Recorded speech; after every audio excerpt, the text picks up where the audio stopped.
কী করবো আমরা এখানে ফ্রন্টাল সাইনাসগুলো আছে, ফ্রন্টাল সাইনাসটা এবং প্রমিনেন্ট পার্টগুলো, এটা কি তোমার হচ্ছে যে অরবিটাল রিং, দিক অরবিটাল রিং, ঠিক আছে, এদিকে কী আছে জাইগোমেটিক প্রমিনেন্স, ঠিক আছে। এই জিনিসগুলো যদি প্রমিনেন্ট জায়গায় এগুলো ভাঙার পসিবিলিটি থাকে। তাহলে এইভাবে আমরা দেখে নিব নোজ থেকে এখানে কোন ধরনের কোনো ফ্র্যাকচার আছে কিনা, তারপর এটা দিয়ে এই মেন্ডিবুলার বডিটা, ঠিক আছে, দেখে নিব সব কোনো ফ্র্যাকচার আছে কিনা। সাধারণত এই অংশগুলোতে যে ফ্র্যাকচারগুলো হয়, তাই না, সাধারণত এখানে ব্লো যদি কারো যদি ট্রমা হয় বা ব্লো লাগে, তাহলে এখানে অনেকগুলো সুচার আছে না, এগুলো বোনের একসাথে সুচারিং আছে না, এগুলো এখানে ভেঙে যায়। এই ভাঙাগুলোকে আমরা সবাই 3 ভাগে ভাগ করতে পারি, লিফোর্ট 1, লিফোর্ট 2, লিফোর্ট 3। লিফোর্ট ফ্র্যাকচার, হ্যাঁ, লিফোর্ট 1, লিফোর্ট 2, লি LEE লিফোর্ট FORT, লিফোর্ট FORT, লিফোর্ট 1, লিফোর্ট 2, লিফোর্ট 3, রোমান হরফে 1 2 3, রোমান হরফে লেখে লিফোর্ট 1, লিফোর্ট 2, লিফোর্ট 3। মানে এটা ফ্র্যাকচারের টাইপ। হ্যাঁ, যেমন হচ্ছে লিফোর্ট 1, এখান থেকে কি হয় তোমার, এখানে কি কি আছে, মেক্সিলারি বোন, বর্ডার অফ দ্য মেক্সিলা, ঠিক আছে, জাইগোমেটিক বোন, এইভাবে তোমার ফ্র্যাকচার হয়ে যায়, ঠিক আছে। লিফোর্ট 2 ফ্র্যাকচার, ওই যে নাসাল বোন থেকে সরাসরি জাইগোমেটিক বোন হয়ে মেক্সিলারি বোন হয়ে ফ্র্যাকচার হয়। আর লিফোর্ট 3 ফ্র্যাকচার, যে অরবিটাল রিং হয়ে এখানে নাসাল বোন দিয়ে অরবিটাল রিং দিয়ে, তাই না, মানে যে এখানে ফ্রন্টো জাইগোমেটিক যে সুচারটা আছে, এই সুচার দিয়ে তোমার এইভাবে কান পর্যন্ত, প্যাগাস পর্যন্ত এভাবে ফ্র্যাকচার হয়। তারপর লিফোর্ট 1 ফ্র্যাকচার এটা, লিফোর্ট 2 ফ্র্যাকচার এটা, লিফোর্ট 3 ফ্র্যাকচার এইভাবে। এই ফ্র্যাকচারগুলো হলে কি হয়, ফ্র্যাকচারগুলো হলে দেখা যাচ্ছে লিফোর্ট 1 ফ্র্যাকচার যদি হয়, করো তাহলে তুমি এই জায়গায় যদি মুভ করো, এখানে হাত রেখে এটা নড়বে, ঠিক আছে, প্যালেটটা নড়বে। লিফোর্ট 2 ফ্র্যাকচার হলে তোমার টোটাল এই জায়গায় যখন তুমি করবা, কী বলে হচ্ছে পালপেশন করবা, ও ফ্র্যাকচার থাকবে। লিফোর্ট 3 ফ্র্যাকচারে সাধারণত এটা খুব সিভিয়ার টাইপের ফ্র্যাকচার, এখানে তোমার আইয়ে তোমার ব্লাড শর্ট থাকবে, তোমার CSF ডিসচার্জ হবে, ঠিক আছে, পেশেন্ট আনকনসাস হয়ে যাবে, ঠিক আছে, CSF লিকিং হবে। তো লিফোর্ট 3 খুবই ডেঞ্জারাস ফ্র্যাকচার। সাধারণত লিফোর্ট 3 হয় না, লিফোর্ট 1 আর লিফোর্ট 2 এর মধ্যে সেই অবস্থা থাকে। তাহলে তুমি কী করলা, পালপেশন করলে, ঠিক আছে। পালপেশনের মধ্যে আরেকটা আছে, এখানে এক্সটার্নাল এক্সামিনেশনের মধ্যে আরেকটা এক্সামিনেশন আছে, সেটা হচ্ছে তোমার একটা হচ্ছে TM জয়েন্ট এক্সামিনেশন, আরেকটা হচ্ছে তোমার লিফোর্ট এক্সামিনেশন। দুটো খুব ইম্পর্টেন্ট, দুটিকে আলাদা আলাদাভাবে এক্সামিনেশন করতে হয়। কিন্তু তোমার TM জয়েন্ট এক্সামিনেশন থাকে বলে, তাই না, TM জয়েন্ট এক্সামিনেশন তুমি কীভাবে করবা, পেশেন্টটাকে তুমি একটু আপরাইট পজিশনে নিয়ে আসবা, ঠিক আছে, আপরাইট পজিশনে নিয়ে এসে তারপর তুমি TM joint examination, TM joint কোথায় থাকে, এই প্যাগাসে, ঠিক আছে।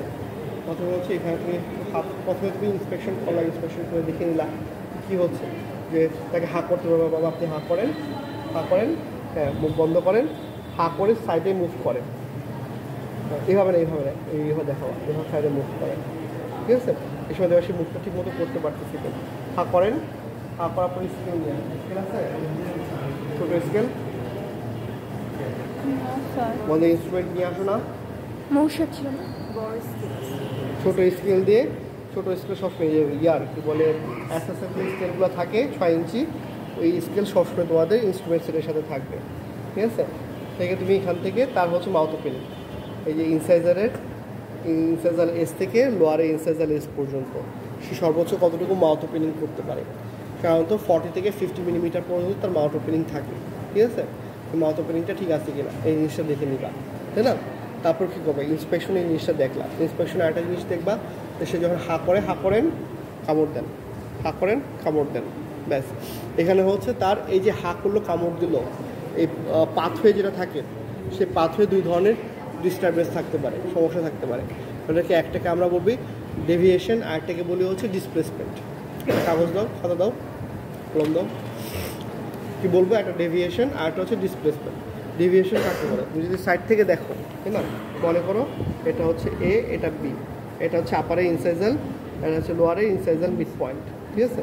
তুমি যদি সাইড থেকে দেখো তাহলে দেখবে যে সে যখন মুখ ওপেনিং করবে তখন এটা সোজা ওপেনিংটা হবে, ঠিক আছে। এটা হচ্ছে নর্মাল।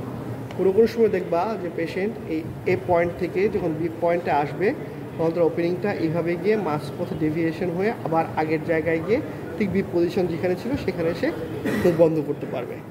তার মানে সে যখন হাঁ করবে মানে যেভাবে হা করে সামনে চলে গেলো আর সামনে চলে আসলো আর ঠিক জায়গায় হা করলো, ঠিক আছে?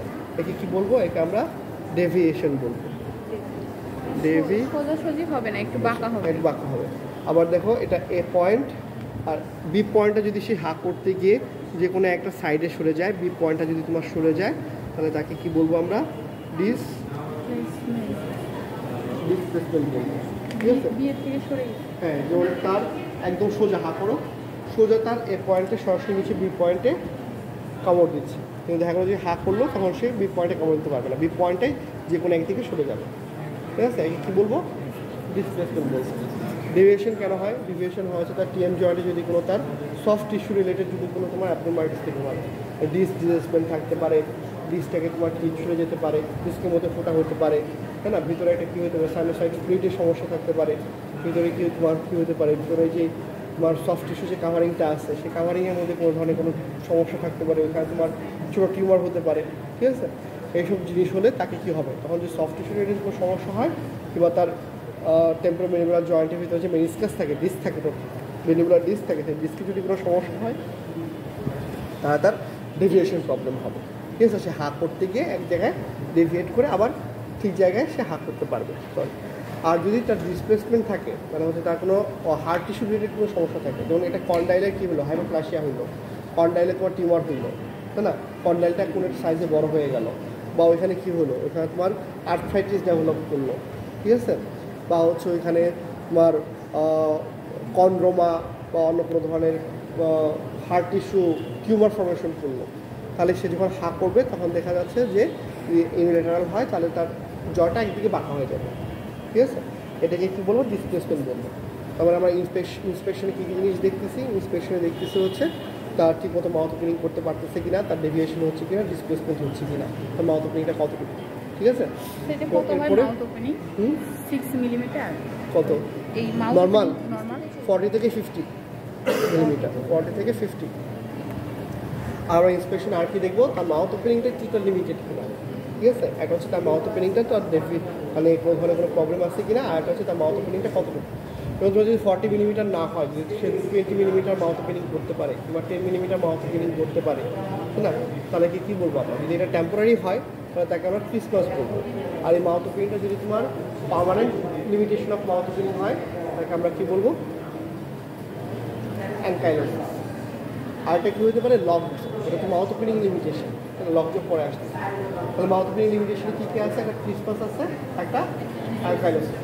ক্রিসমাস যেমন তার ইম্প্যাক্টের দাঁত উঠতেছে, পেরিকরোনাইটিস হলো, কিংবা মুখের পিছনে কী হলো? ইনফেকশন হলো, ঠিক আছে? এটা দাঁত ইয়া থেকে তোমার হচ্ছে পিছনে হয়তো তার 7, 6, 7 বা 8-এ কেরিস হলো, কেরিস থেকে ইনফেকশন হলো, অস্টিওমাইলাইটিস হলো, তাই না? সেই ক্ষেত্রে তার মাউথ ওপেনিংটা লিমিটেশন হবে। আবার যেহেতু ইনফেক্টেড হওয়ার কারণে হয়েছে, ঠিক আছে? তারপর একটা টেম্পোরারি পার্মানেন্ট, একে আমরা কী বলবো? ক্রিসমাস। আর অ্যানকাইলোসিস হতে পারে কোন কারণে? সেটা হচ্ছে পেশেন্টের যদি তার ছোটোবেলায় যত যদি ব্যথা পায়, তাই না? তাহলে আস্তে আস্তে তার মাউথ ওপেনিংটা লিমিটেশন হয়ে যাবে, তাই না? হ্যাঁ, না না, বাচ্চাদের ক্ষেত্রে আরও কম, এটা অ্যাডাল্টের ক্ষেত্রে। এবং দেখা যাচ্ছে কোনো কারণে যার যদি কন্ডাইলার ফ্র্যাকচার হয়, তাহলে তার মাউথ ওপেনিং কী হবে? লিমিটেশন হবে। যদি তার কন্ডাইলার যদি কোনো টিউমার হয়, তার মাউথ ওপেনিং লিমিটেশন হবে, তাই না? যদি তার ফর্সেপ বার্থ হয়, বার্থের সময় যদি তার ইঞ্জুরি হয়, তাই না? সেই ক্ষেত্রে তার কী হবে? মাউথ ওপেনিংটা লিমিটেশন হবে, সেটা পার্মানেন্ট হবে, তাই না? একে আমরা কী বলবো? যদি পার্মানেন্ট মাউথ ওপেনিং লিমিটেশন থাকে, তাকে আমরা অ্যানকাইলোসিস বলবো, ঠিক আছে? আরেকটা কী হতে পারে? সেটা হচ্ছে ওরাল সাবমিউকাস ফাইব্রোসিস। এটার কারণে তার মাউথ ওপেনিং লিমিটেশন হতে পারে, ঠিক আছে? আর আরেকটা কি? সেটা হচ্ছে লক জ। যদি কোনো কারণে পেশেন্টের খুব বেশি বড় করে হা করে, তার যদি কোনো সিস্টেমিক ডিসঅর্ডার থাকে, যেমন এহেলার ড্যানলস সিনড্রোম, তার নেসেসিটিটা অনেক বেড়ে যায়। কোনো কারণে আমাদের কী থাকে? যে গ্লিনোয়েড ফসা থাকে, গ্লিনোয়েড ফসার সামনে এখানে কী আছে? একটা গ্লিনোয়েড প্রসেস আছে, তাই না?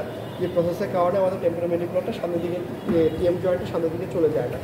এই টেম্পোরোম্যান্ডিবুলার প্রসেস যেটা আছে, বা ইমিনেস, টেম্পোরোম্যান্ডিবুলার ইমিনেস যেটা আছে, সেটা যদি কোনো কারণে ক্ষয় হয়ে যায়, তাহলে সে যখন জোরে করে হা করবে, তখন দেখবা যে তার জ্বরটা সামনের দিকে চলে আসবে।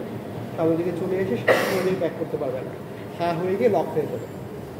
সে কথাও বলতে পারবে না, সে মুখও বন্ধ করতে পারবে না। এখানে আমরা কী বলি? লক জ বলি। এরকম লকজোর যদি কোনো কন্ডিশন তৈরি হয় তাহলে লকজোটা কীভাবে আমাদের ম্যানেজ করতে হয় সেটা হচ্ছে পেশেন্টকে হাত করেন সে পিছনে যে মোলার দাঁত দুটাকে ধরে নিচের দিকে ডাউনওয়ার্ডস, তারপর ফরওয়ার্ডস দিয়ে, তারপর ব্যাকওয়ার্ডস, তারপর দিয়ে আপওয়ার্ডস, এরকম দিয়ে ডাউনওয়ার্ডস, ফরওয়ার্ডস, ব্যাকওয়ার্ডস, আপওয়ার্ডস দিয়ে এইভাবে দিয়ে তার কী করতে হয় ওই লকজোটা ওইখান থেকে আর্টিকুলার ইমিউনিসের সামনে চলে যায়, তো সেই আর্টিকুলার ইমিউনিস থেকে প্রথমে কী করবো ডাউনওয়ার্ডস, তারপর ফরওয়ার্ডস দিলে সেখান দিকে চলে আসবে, তারপর আবার ব্যাকওয়ার্ডস, তারপর আপওয়ার্ডস, ঠিক জায়গা মতো দিয়ে তারপর লকজোটা ম্যানেজ করতে হয়। আর তার যদি অন্য কোনো ধরনের ইয়া থাকে তাকে বলতে হয় কি আপনি জোরে ফু দিবেন না, মুখ বেশি করে হাঁ করবেন না, জোরে হাসবেন না, তাই না? আর কয়েকদিন এরকম একটা রাউন্ড ব্যান্ডেজ দিয়ে তার মুখটা বেঁধে রাখতে হয়, ঠিক আছে? এটা হচ্ছে লকজয়ের তোমার ম্যানেজমেন্ট। তাহলে আমরা টেম্পোরামেন্ডিবুলার জয়েন্টে এক্সামিনেশন করতেছিলাম, আমরা তাহলে কোথায় চলে গেল, ইন্সপেকশনটা শেষ হয়ে গেল। এগুলো সব কিছু কিন্তু আসলে ইন্সপেকশনের মধ্যেই পড়ে, তাই না? ঠিক করার পরে ব্যান্ডেজ দিয়ে বেঁধে রাখবো। হ্যাঁ,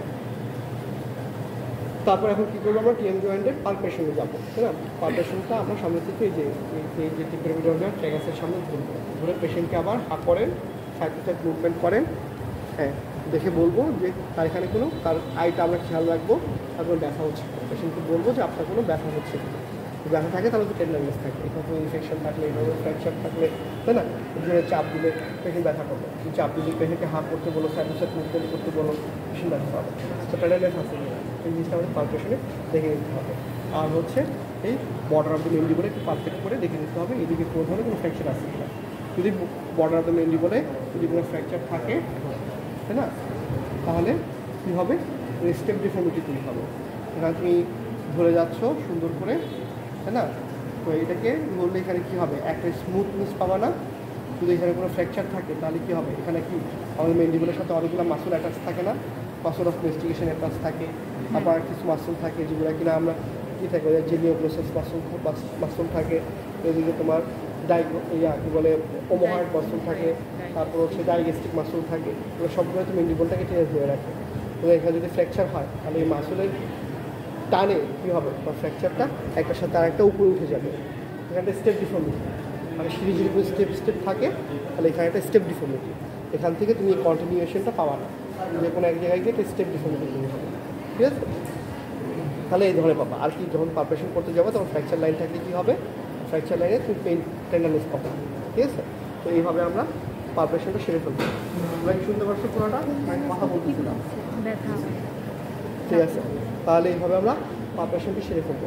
পারপেশনের পরে আমরা কী করবো, আমরা একমাত্র টিএম জয়েন্টে এক্সামিনেশন করার সময় আমরা অসকালপেট করবো, তোমাকে অবশ্যই পরীক্ষার সময় স্টেথোস্কোপ রাখতে হবে, তাই না? তাকে যদি টিএম জয়েন্ট এক্সামিনেশন করতে বলে 5 বাকি স্টেথোস্কোপ দেখতে হবে, ঠিক আছে? তুমি বোথ সাইডে স্টেথোস্কোপ দিয়ে পেশেন্টকে দেখবা, হাত করতে বলবা, খাবার দিতে বলবা, তাই না?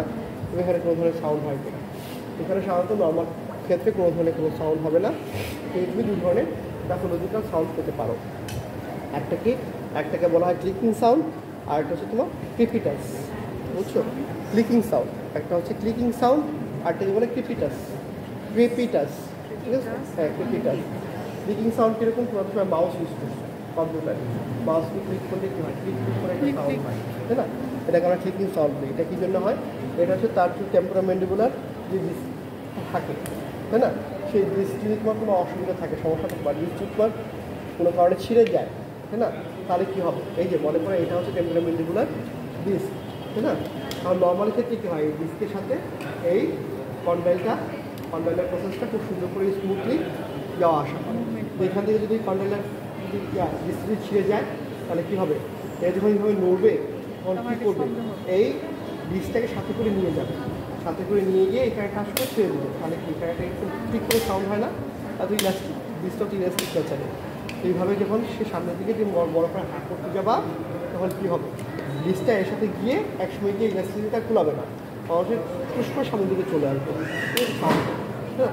এই জন্য অনেকে যাদের ডিস্ক থাকে